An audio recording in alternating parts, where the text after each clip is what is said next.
Hello guys, আসসালামু আলাইকুম। সবাই কেমন আছেন? আশা করি সবাই ভালো আছেন। আপনারা তো সবাই জানেন প্রচুর গরম পড়েছে আর প্রচুর রোদ।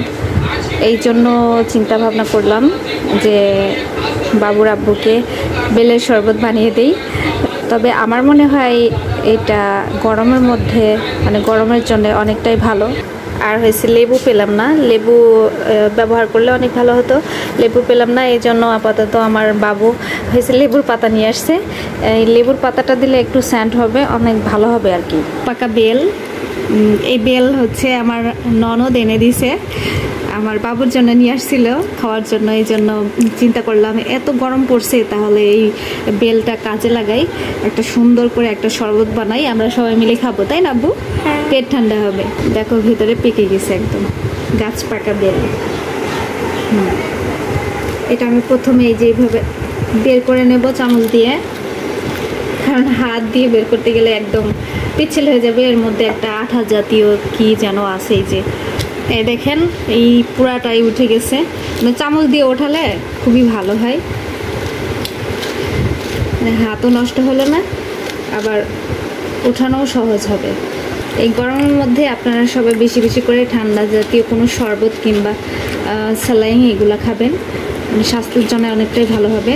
কারণ এই প্রচুর গরমের মধ্যে মানুষের পানি শূন্যতা দেখা দেয়, তারপর হচ্ছে প্রচুর ঘামে, যার কারণে শরীর দুর্বল হয়ে পড়ে। দেখেন গাইস, একদম পরিষ্কার হয়ে উঠে গেছে, মানে কিছুই নেই বলতে গেলে।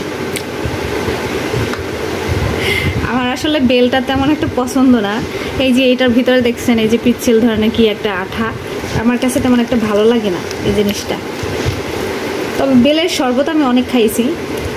মানুষে কিন্তু বেল এমনিতেও এই যে এইভাবেই খায়, এই কাঁচা মানে এইভাবেই খায় শরবত না করে। এটা আমি মোটেই খাইতে পারি না। এই যে দেখো বাবা, এটাও কমপ্লিট। দেখছো কি সুন্দর হয়ে গেছে না আব্বু? সুন্দর হয়েছে।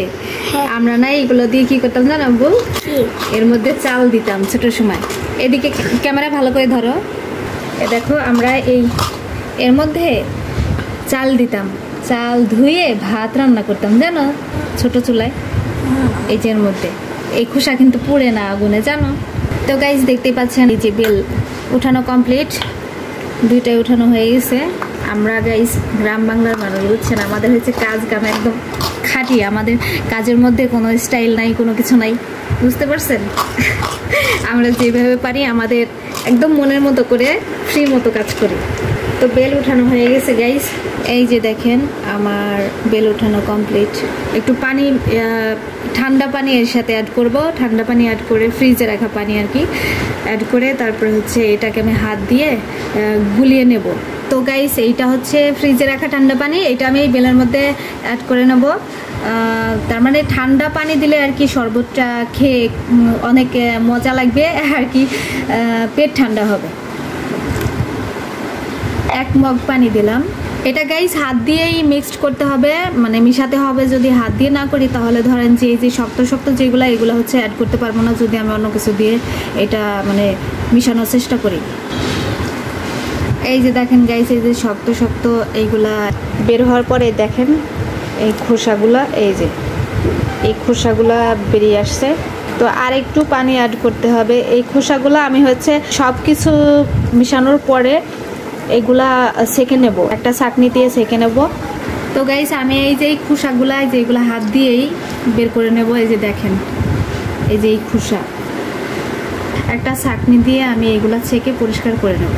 গরমের সময় সবাই এগুলা খাবেন। আবার সবাই ভাবতে পারেন গাইস যে আমরা এগুলা আপনার চেয়েও ভালো জানি, আসলে এইটা কোনো কথা না। সবাই তো ভালো মন্দ সবটাই জানে, তাই না?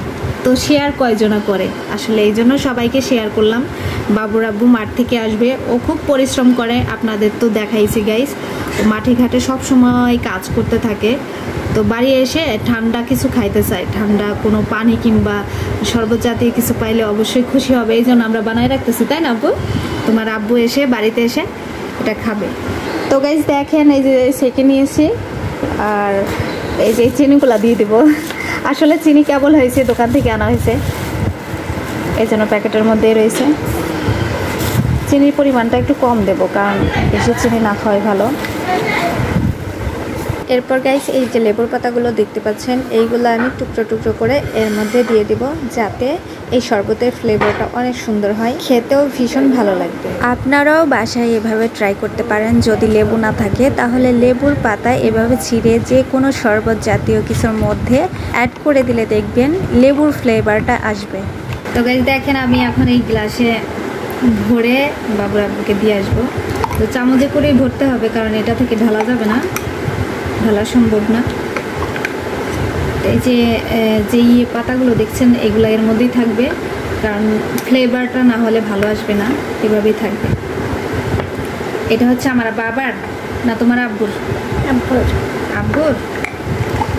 আর এই যে এই গ্লাস তুমি খাবা? হ্যাঁ। আব্বুকে আগে দিবা? হুম। 2 গ্লাস নিতে পারবা আব্বুর কাছে? পড়ে গেছে রে বাবা। পাশাপাশি দাও, না হলে পড়ে যাবে। পাশাপাশি দিয়ে তারপর নিয়ে যাও। তো গাইস দেখতেই পাচ্ছেন আমি আবার লেবুর পাতা দিয়েই সস্তা একটা ডেকোরেশন করে ফেললাম। এই যে কমপ্লিট আমাদের বেলের শরবত, লেবু পাতা বেলের শরবত। বাঙালিরা এভাবেই খায়, বুঝছেন গাইস, কারণ লেবু না থাকলে এইটা দিয়ে লেবুর কাজটা সেরে নিতে হবে, লেবুর পাতা দিয়ে লেবুর কাজটা সেরে নিতে হবে। গরম পড়লে সবাই এই পদ্ধতি কাজে লাগাবেন, 50-60 টাকা হলে লেবু কিনতে হবে না। তুমি আগেই নিয়ে নিছো আব্বু? আগেই খাবা? খাও। কেমন হয়েছে আব্বু? খুব মজা। খুব মজা, মাশাআল্লাহ। আমার আব্বু খুব লক্ষ্মী বাবা। সবাই গাইস এইগুলাই করবেন, কারণ ছোট ছোট বাচ্চারাই গরমের সময় অনেক ক্লান্ত হয়ে যায়, কারণ ওদের হচ্ছে অনেক এনার্জি খরচ হয়, ওরা খেলাধুলা করে, দৌড়াদৌড়ি করে। এরকম ঠান্ডা জাতীয় কোনো শরবত কিংবা বেশি বেশি করে স্যালাইন জাতীয় কোনো খাওয়ালে মানে ওদের শরীরটা ভালো থাকবে, সুস্থ থাকবে। বড়দের জন্যই সেই একই কথা। তো গাইস দেখেন বাবুর আব্বু এই যে কাজ করে এসে বসছে এখানে, খুব হাঁপায়ে গেছে। বাবুর আব্বুর জন্য এই যে ঠান্ডা ঠান্ডা, দেখো তোমার জন্য কি বানাইছি। বেলের শরবত। হ্যাঁ খুব ভালো করছো, যে গরমে ছিলাম প্রচুর গরম পড়ছে, খাই নাও। হ্যাঁ বিসমিল্লাহ। কেমন হয়েছে? হ্যাপি? বাবু খাইছে তোমার আগেই, তোমাকে পাইনিও আগে নিয়েই খাই ফেলছে। খাই নাও, বলে দাও আব্বু, সালাম দাও, আসসালামু আলাইকুম। টাটা দাও। টাটা।